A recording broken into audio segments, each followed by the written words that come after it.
2025년 추수감사 주일에 함께 나눌 말씀의 제목은 만족을 주시는 하나님께 감사입니다. 만족을 주시는 하나님께 감사. 이 만족이라는 말은 듣기만 해도 기분이 좋아지는 말입니다. 제가 국어사전을 찾아보니 만족의 뜻을 모자람이 없이 충분하고 넉넉함이라고 표기를 하고 있습니다. 물론 개인마다 만족을 느끼는 상황이나 환경의 차이가 있겠습니다만 글자 그대로 바라고 원하는 것이 가득 차고 넘쳐서 더 이상 아무것도 필요 없을 만큼 부족함이 없게 되는 이 만족은 우리 모두의 소망이자 바람일 것입니다. 만약에 우리 안에 만족의 그릇이 있다고 한다면 그것만큼 크기가 자주 변하는 그릇도 없을 것입니다. 위는 쌀이 한 마리 들어간다고 하죠. 그만큼 많이 늘어난다고 합니다. 만족의 그릇은 아마도 그것보다 더 늘었다 줄었다 하지 않을까 이런 생각을 해봤어요. 잔뜩 음식을 먹고 나서도 금방 배불렀다가 한나절만 지나면 다시 배가 고파지는 것처럼 마음의 만족을 지키는 것이 그만큼 어렵습니다. 참 쉽지 않은 일입니다. 먹는 것뿐만 아니라 우리는 항상 더 많은 것에 만족하기를 원하는 본성에 이끌려 살아가기 때문입니다. 어제 만족하고 감사했다가도 오늘 줄이고 또 다시 만족할 것을 찾습니다.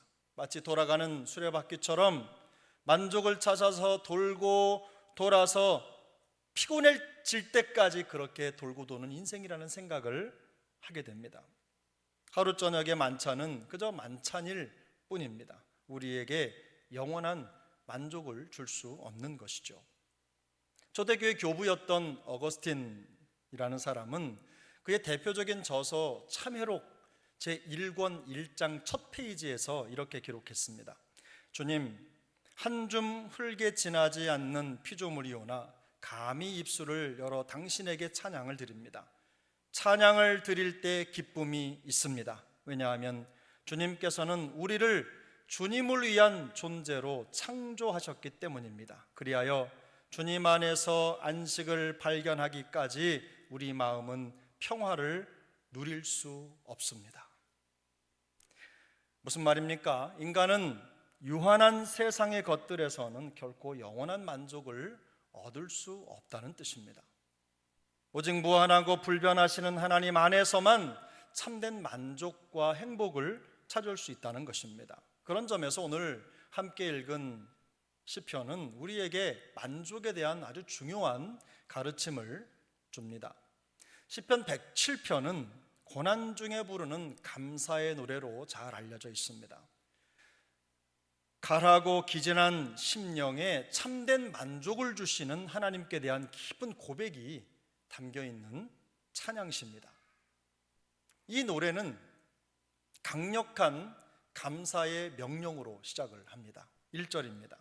여호와께 감사하라. 이것은 명령이에요. 여호와께 감사하라. 그는 선하시며 그 인자하심이 영원하미로다. 시인은 우리에게 감사하라고 명령을 하면서 그에 대한 두 가지 이유를 밝힙니다. 첫 번째 이유는 하나님이 선하시기 때문입니다. 이 선하다라는 말은 우리도 잘 아는 토부라는 말입니다. 우리 2층에 있는 카페 있죠. 카페 이름이 토부인데 토부라는 말은 최고로 좋다, 가장 좋다라는 뜻입니다. 하나님이 최고로 좋은 분이시기 때문에 감사하라는 것입니다. 그가 하는 모든 일은 결국 좋을 수밖에 없기 때문에 감사하라는 말입니다. 두 번째 이유는 하나님이 인자하시기 때문입니다. 인자하다라는 말은 우리가 신앙생활하면서 한 번쯤은 들어봤을 법한 헤세드라고 하는 말을 번역한 것입니다. 구약 성경 전체를 관통해 흐르는 가장 중요한 언어고 사상이고 또 하나님의 속성입니다. 단순한 자비나 사랑을 가리키는 말이 아닙니다. 신실하고도 변함없으신 하나님의 긍휼을 표현하기 위해서 사용된 말입니다. 그래서 시인은 성도의 감사가 바로 이 하나님의 선하심과 인자하심이라는 반석에서 시작되어야 함을 강조하는 것이죠. 그래야 흔들리지 않는다는 겁니다.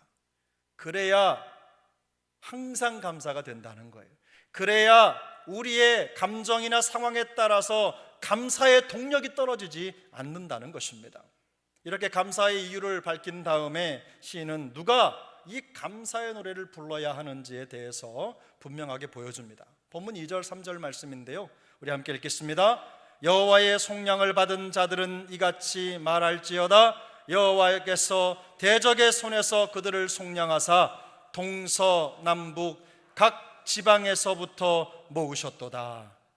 아멘. 여호와의 속량을 받은 자들은 이같이 말할지어다. 여호와께서 대적의 손에서 그들을 속량하사 동서남북 각 지방에서부터 모으셨도다. 여기 이 속량을 받은 자들이라는 표현이 등장하는데, 시인은 속량을 받은 자들을 향해서 선하시고 인자하신 하나님께 감사하라고 명령을 하고 있는 것입니다. 그들이 동서남북 각 지방에서부터 모였다는 것은 이 감사의 명령이 모든 구원받은 하나님의 사람들에게 내려진 것이라는 걸 보여주는 대목입니다. 이같이 말할지어다 이렇게 표현하는데요, 이것은 생각해봐라 혹은 느껴봐라, 한번 곰곰이 마음을 다스려봐라, 더듬어봐라, 이런 뜻이 아닙니다. 우리의 사적인 감정을 묻는 말이 아니에요. 선하시고 인자하신 하나님께 대한 감사를 공적이고도 대중적으로 선포하라는 명령입니다. 세상 만방을 향해서 그 감사의 에너지를 발산하라는 거예요. 하나님께 대한 감사가 속량을 받은 자들에게는 맡겨진 소명이며 또 본분이라는 것을 강조하고 있는 것입니다. 시인은 분명히 깨달음을 주기 위해서 하나님께 감사하라는 명령을 받고 있는 이 사람들이 과연 과거에 어떤 상태에 놓였는지를 보여줍니다. 본문 4절 5절입니다. 그들이 광야 사막길에서 방황하며 거주할 성읍을 찾지 못하고 줄이고 목이 말라 그들의 영혼이 그들 안에서 피곤하였도다. 그들은 지금 매우 불편한 상황에 처해 있습니다. 광야 사막길에서 방황하며 길을 잃어버렸습니다. 줄이고 목이 말라도 쉴 곳을 찾지 못하며 몹시 피곤한 상태에 놓여 있다는 말입니다. 한마디로 삶의 목적을 잃어버렸습니다. 거주할 안식처도 없고 함께할 벗도 없이 홀로 외로이 버려진 것 같습니다. 오늘 본문에 등장하는 이 피곤하다라는 말은요, 하루 이틀 잠 못 자고 밥 한두 끼 굶었다고 해서 나타나는 그런 간단한 문제가 아닙니다. 생명력이 쇠약해지고 황폐하고 메마른 광야에 완전히 압도되어 숨을 쉴 수 없을 지경이 되었다, 죽을 지경이 되었다, 이런 위기를 고백하고 있는 것입니다. 상황을 다시 정리하면 이렇습니다. 그들은 길을 잃었고 외롭습니다.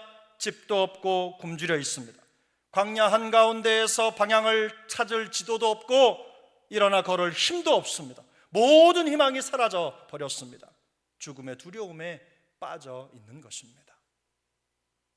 그럼에도 그 다음에 일어난 일이 놀랍습니다. 다음에 6절 7절 말씀인데 우리 함께 읽습니다. 이에 그들이 근심 중에 여호와께 부르짖음에 그들의 고통에서 건지시고 또 바른 길로 인도하사 거주할 성읍에 이르게 하셨도다. 아멘. 놀라운 일이 일어났습니다. 그들이 근심 중에 여호와께 부르짖었습니다. 근심과 고통이 기도와 간구로 변한 것입니다. 뜻밖에도 그들을 깊은 수렁에 빠뜨렸던 그 근심의 환경과 현실이 그들이 간절히 부르짖는 촉매가 된 것입니다. 하나님 앞에 나와 기도해야 될 이유가 된 거예요. 고난이 기도가 되었다, 고난이 부르짖음이 되었다, 이런 노래입니다. 이 고난이 기도가 되었다는 것은요, 현대를 살아가는 우리에게도 아주 중요한 지혜입니다.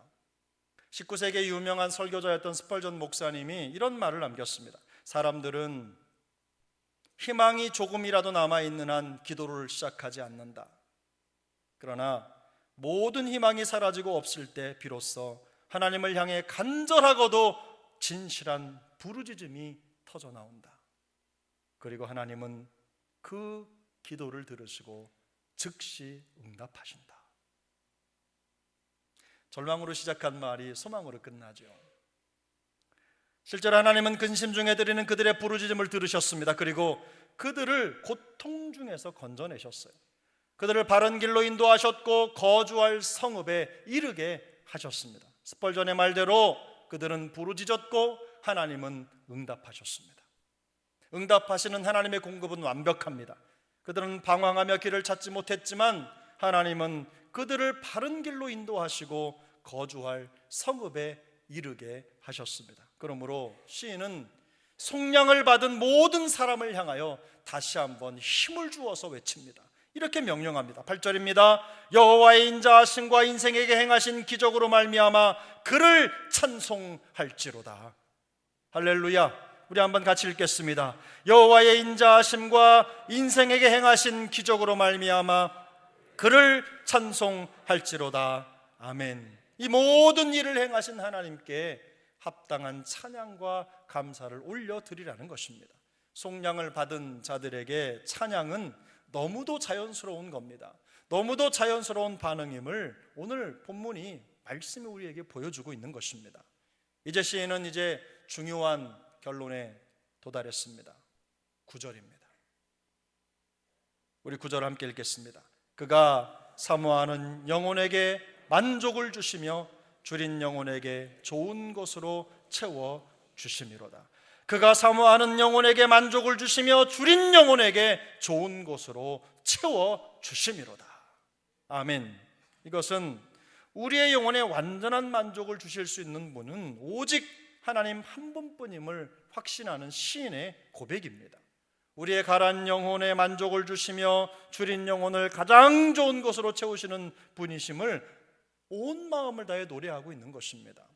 이 고백은 우리가 흔히 생각하는 일상의 필요 정도를 채워주신 것에 대해서 감사하는 일상의 감사가 아닙니다.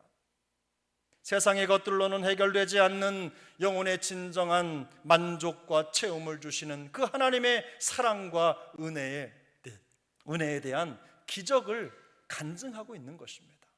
시인의 간증이에요. 하나님이 이렇게 행하셨음을 간증하는 거예요. 속량을 받은 자들에게 감사와 찬양을 명령하는 오늘 이 시인의 노래가 우리에게 가르쳐주는 감사의 세 가지 원리가 있습니다. 제가 그 세 가지 원리를 여러분들에게 말씀드리겠습니다. 첫 번째, 진정한 감사는 우리의 상태를 인정하는 데서 시작합니다. 오늘 보면 4절 5절을 보면 그 보여주는 광경이 기가 막힙니다. 길을 잃어버렸고 갈 데가 없습니다. 굶주렸습니다. 줄이고 목말라 있어요. 거처할 장소가 없어요. 예수님을 만나기 전 우리의 상태, 영혼의 상태와 너무 닮아 있어요. 죄의 길에서 방황하여 길을 잃고 영혼의 안식처를 찾지 못하는 상태였습니다. 아버지의 집을 떠나 방황하던 탕자를 기억하십니까? 그는 줄이고 목이 말라 영혼이 피곤한 상태에 있었어요. 그러나 그가 스스로 돌이켜서 아버지의 집으로 돌아가려고 하는 그 순간에 그 마음속에는 아버지의 집에 대한 감사뿐이었습니다. 아버지 곁에서 떠나가려고 그 집에 대해서 이런저런 마음을 가졌던 그가 집을 떠났다. 모든 것이 주려 주님 앞에 아버지 앞으로 돌아올 때 그 집을 생각하니까 얼마나 감사가 넘치는지. 그 마음속에는 감사밖에는 남은 게 없었습니다. 이처럼 예수님을 만나기 전에는 방황하고 길을 잃었으며 피곤한 영혼이었음에도 불구하고 하나님은 우리를 불러주신 거죠. 그런데 놀랍게도 이 우리의 상태를 인정할 때 예수 그리스도의 십자가의 대속의 은혜에 대한 감사가 터져 나오는 것입니다. 신앙생활은 결국 다른 게 아니에요. 우리를 구원해 주시고 살려주신 그 주님의 은혜를 기억하는 겁니다. 우리가 어떤 상태에서 십자가의 대속의 은혜를 받았는지를 잊어버리지 않는 거예요. 그걸 기억하고 그것을 인정할 때 우리 안에서 쉼없는 감사가 터져나오게 되는 것입니다. 로마서 5장 20절은 이렇게 말씀합니다. 율법이 들어온 것은 범죄를 더하게 하려 함이라. 그러나 죄가 더한 곳에 은혜가 더욱 넘쳤나니. 죄가 더한 곳에 은혜가 더욱 넘쳤다는 것은 무슨 말입니까? 우리가 죄인임을 인정하는 깊이가 깊어질수록 하나님의 은혜에 대한 깨달음이 깊어진다는 말이에요. 원래 그렇지 않습니까? 내가 받은 은혜가 크면, 내가 누리고 있는 감사가 깊으면, 은혜가 깊으면 그저 다른 이런저런 것들이 보이지 않는 거예요. 웬만한 것들은 넘기고 받아들이는 거예요. 내가 얼마나 극심한 죄인인지를 깨달으면 다른 사람들의 죄가 그렇게 무거워 보이지 않는 겁니다. 그래서 그냥 용서가 되는 거예요. 자기 죄를 깨닫지 못하니까 정죄도 하고 다른 사람을 비판하는 거예요. 그런데 은혜를 깨달아 보십시오. 내가 하나님께 받은 은혜가 얼마나 깊은지를 깨달아 보세요. 여러분, 거기에서 감사가 시작되는 것입니다. 죄로 무너졌던 우리의 상태를 인정하는 것, 바로 그것이 우리를 속량하신 하나님께 대한 진정한 감사가 시작되는 지점인 것입니다. 이런 감사의 능력이 회복될 수 있기를 예수님의 이름으로 축복합니다. 둘째, 진정한 감사는 구원받은 모든 성도의 소명입니다. 감사는 소명이에요. 시인은 속량을 받은 모든 자들에게 하나님의 은혜에 대한 감사와 찬양을 명령합니다. 8절입니다. 여호와의 인자하심과 인생에게 행하신 기적으로 말미암아 그를 찬송할지로다. 이 기적이라는 말을 읽을 때 자칫 오해하기가 쉽습니다.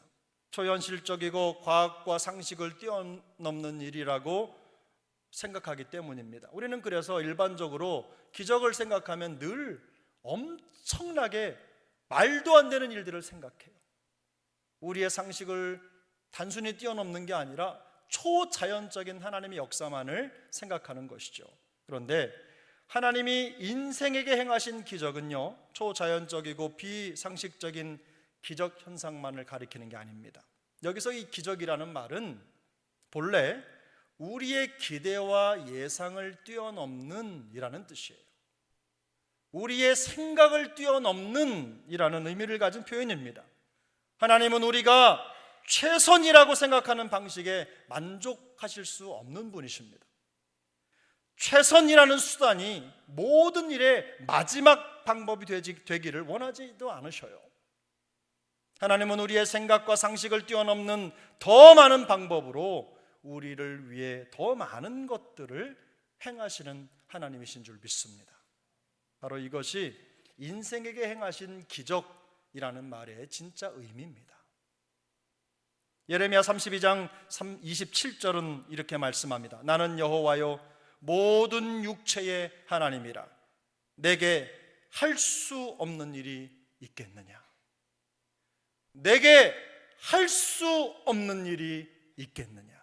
이것은 감히 우리가 상상할 수 없는 일을 계획하시고 이루시는 하나님 자신의 음성입니다. 선지자를 통해서 말씀하셨지만 하나님이 직접 이렇게 말씀해 주신 거예요. 내게 할 수 없는 일이 있겠느냐? 우리를 죄에서 구원하신 것도 기적입니다. 우리의 삶을 여기까지 이끌어 인도하신 것도 기적입니다. 하나님께서 우리에게 행하신 기적입니다. 우리에게 있는 모든 것이 다 기적입니다. 우리의 삶은 사실 하나님이 행하신 기적의 보고입니다. 기적의 종합 선물 세트예요. 성도의 인생은 긍휼의 하나님께서 죄인들에게 베풀어 주신 한 보따리의 은혜의 선물 세트입니다. 은혜의 기적이 없이는 아무것도 된 것이 없기 때문입니다. 이런 이유 때문에 사도 바울은 나의 나된 것은 하나님의 은혜로 된 것이라고 고백을 했어요. 에베소서 5장 20절은 이렇게 말씀합니다. 범사에 우리 주 예수 그리스도의 이름으로 항상 아버지 하나님께 감사하라. 사도 바울이 성도들에게 권면하는 말입니다. 우리 골로새서 3장 15절 말씀을 함께 읽겠습니다. 그리스도의 평강이 너희 마음을 주장하게 하라. 너희는 평강을 위하여 한 몸으로 부르심을 받았나니 너희는 또한 감사하는 자가 되라. 감사는 단순한 감정적 선택이 아니에요. 그저 기분이 이래서 감사하고 저러면 안 하고 그런 선택이 아닙니다. 하나님의 부르심 안에서 살아가는 모든 성도들의 삶의 핵심이요 본질입니다. 감사는 하나님의 부르심을 받은 자가 살아가는 방식이며 그 자체가 소명이라는 것을 말하고 있는 거예요. 그러므로 우리를 속량하신 하나님께 드리는 그 진정한 감사가 회복되기를 예수님의 이름으로 축복합니다. 마지막 세 번째로 진정한 감사의 원천은 예수 그리스도만이 우리를 만족하게 하시는 분이심을 깨닫는 것입니다. 예수 그리스도만이 우리의 진정한 만족이 되심을 깨닫는 것에서 감사가 시작되는 것입니다. 우리 본문 9절 말씀을 한 번 더 읽겠습니다. 9절입니다. 그가 사모하는 영혼에게 만족을 주시며 줄인 영혼에게 좋은 것으로 채워 주심이로다. 아멘. 사모하는 영혼이라는 말은 문자 그대로 번역하면 목마른 영혼이라는 뜻이에요. 목이 타서 메말라 쩍쩍 눌러붙은 영혼, 이런 뜻이죠. 목이 타는 영혼이라는 뜻이에요. 줄인 영혼이라는 말은 배고픈 영혼이라는 말입니다. 굶주렸다는 말이에요. 문자 그대로 번역하면 하나님은 목마른 영혼, 그 영혼에게 갈증을 해결해 주시는 은혜를 주시고 배고픈 영혼의 굶주림을 채워주신다는 말씀입니다. 그런데 이 만족을 주시며 그리고 채워주신다라는 이 동사의 표현이 중요합니다. 이것은 자꾸만 비워지는 통을 채워주듯이 부족한 만족을 계속해서 끊임없이 뭔가로 채워주시겠다는 그런 뜻이 아닙니다. 단 한 번이면 다시는 목마르지 않고 배고프지 않게 된다는 의미를 전달하는 용법이에요. 단 한 번이면 다시 목마르지 않고 다시 굶주리지 않는다는 겁니다. 줄이지 않는다는 겁니다. 다시 말해서 단 한 번만 마시고 먹으면 그것으로 영원히 그 효력이 발생한다는 거예요. 세상에 이런 물이 어디 있습니까? 세상에 이런 음식이 어디 있습니까? 우리가 먹고 마시는 것 중에 우리를 영원히 목마르지 않고 배부르게 할 수 있는 것이 어디에 있습니까? 세상에 이런 물은 없어요. 이런 음식은 없어요. 그러므로 이 시인의 고백이 향하는 방향이 한 군데 있어요. 이 시는 이 고백을 통해서 영혼의 만족을 주시고 줄인 영혼을 채우시는 분이 오직 한 분이라는 것을 가리키고 있는 겁니다. 그러니까 이 고백은 무엇입니까? 바로 어딘가를 가리키는 손가락인 거예요. 사랑하는 여러분, 요한복음 4장 13절 14절은 이렇게 말씀합니다.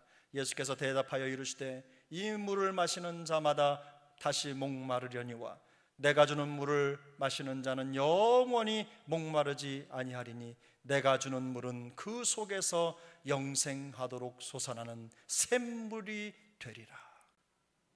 요한복음 6장 35절은 말씀합니다. 예수께서 이르시되 나는 생명의 떡이니 내게 오는 자는 결코 줄이지 아니할 터이요 나를 믿는 자는 영원히 목마르지 아니하리라.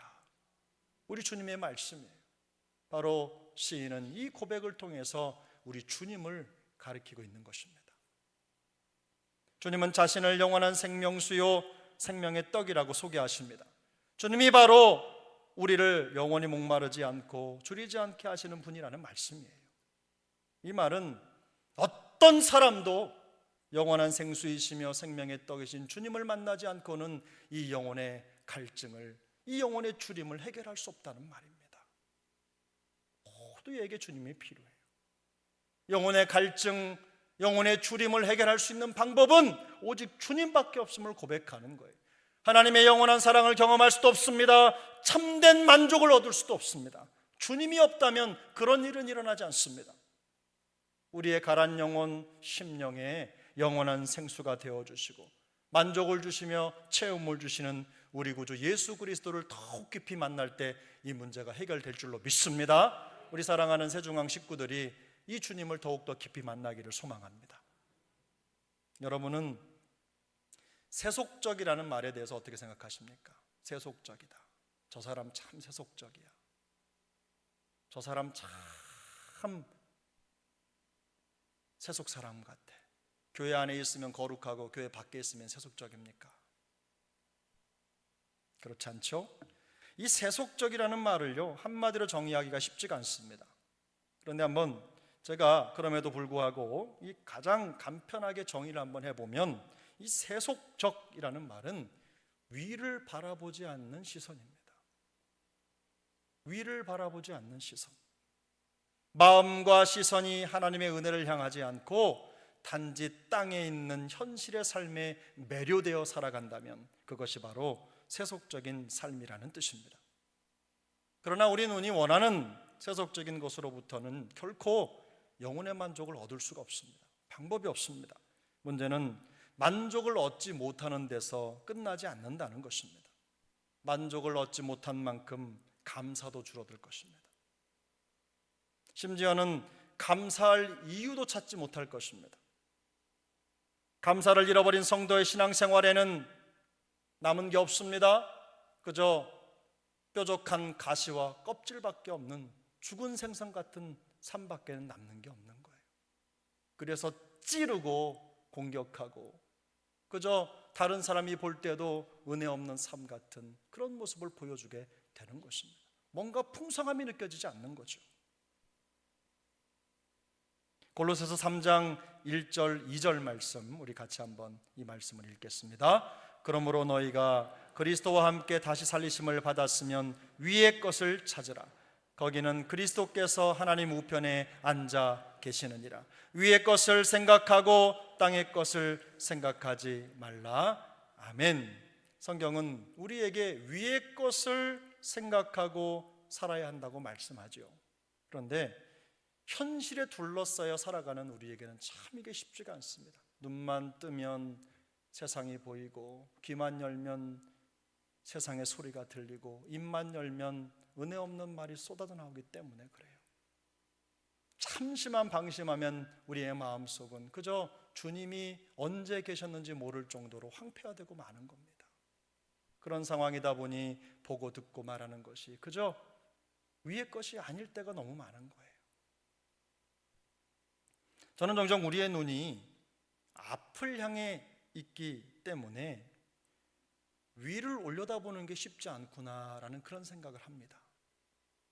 하나님의 눈을 여기에다가 달아놓지 그랬으면 맨날 하늘을 쳐다볼 텐데 비 들어갈까 봐 하나님이 배려를 해주신 걸까요? 다행히 목이 있습니다. 목. 이 목을 들어서 하늘을 쳐다볼 수가 있는 거죠. 다 의미가 있더라고요. 하늘을 보려면 의지를 가지고 목을 젖혀야 하늘이 보이는 거예요. 하나님을 찾는 건 그냥 되는 게 아니죠. 우리가 의지를 가지고 하나님을 찾는 거예요. 하나님을 바라보는 거예요. 그저 내 목이니까 내가 마음대로 뭐 별거 아니라고 생각하십니까? 그렇지 않습니다. 본능적으로 더 편한 삶을 원하는 우리의 심성을 생각하면 의지가 없으면 하나님을 찾지 않아요. 스펄전의 말대로 고난이 없으면 기도하지 않는 거하고 똑같아요. 의지를 가지고 하나님을 찾아야 찾아지는 것입니다. 성경은 분명히 너희가 그리스도와 함께 다시 살리심을 받았으면 위의 것을 찾으라고 우리에게 말씀합니다. 위의 것을 생각하라고 말씀하셔요. 사랑하는 여러분, 오늘 성경이 말씀하는 대로 그리스도와 함께 살리심을 받으셨습니까? 그리스도와 함께 살리심을 받으셨습니까? 위를 바라보며 예수 그리스도의 은혜를 생각하는 삶, 이것은요 십자가의 은혜로 속량을 받은 우리가 선택할 수 있는 몇 가지 여러 선택지 중에 하나가 아니에요. 그렇게 해도 되고 안 해도 된다는 말이 아닙니다.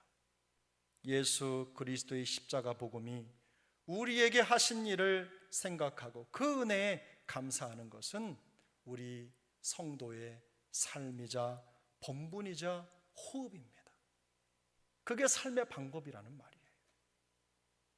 의지적으로 고개를 들어 보좌에 앉아 계신 주님을 바라보면서 우리의 생각을 거기에 맞추는 거예요. 그래서 바울은 이렇게 말하죠. 범사에 감사하라. 이것이 그리스도 예수 안에서 너희를 향하신 하나님의 뜻이니라. 우리를 향한 하나님의 사랑과 은혜가 결코 끊어질 수 없듯이 주님의 은혜에 대한 우리의 감사와 찬송을 결코 멈출 수 없는 것입니다. 주님이 우리에게 해주신 일에 우리를 향한 그 놀라운 은혜 베풀어 주심에 진정한 만족의 능력을 회복하는 우리 모두가 됐으면 좋겠습니다. 바로 거기에서 은혜를 깨달아야 되는 거예요. 그러므로 2025년 추수감사주의를 맞는 우리 모두에게 이런 감사의 소명이 회복되기를 예수님의 이름으로 축복합니다. 죄의 길에서 방황하고 길을 잃어버린 우리를 건져주시고 바른 길로 인도하시는 은혜를 생각하면서 날마다 매 순간마다 감사하는 성도가 되시기를 바랍니다. 우리의 가라고 줄인 심령에 만족을 주시고 좋은 곳으로 채워주시는 선하고 인자하신 그 주님을 더욱더 깊이 만나는 축복을 누리는 우리 세종항 식구들 되시기를 바랍니다. 그 은혜에 대한 깨달음으로 말미암아 나이가 들어도 열매 맺고 진액이 풍족하고 빛이 청청한 그 온도가 떨어지지 않는 평생 감사의 주인공들 다 되시기를 예수님의 이름으로 축복합니다.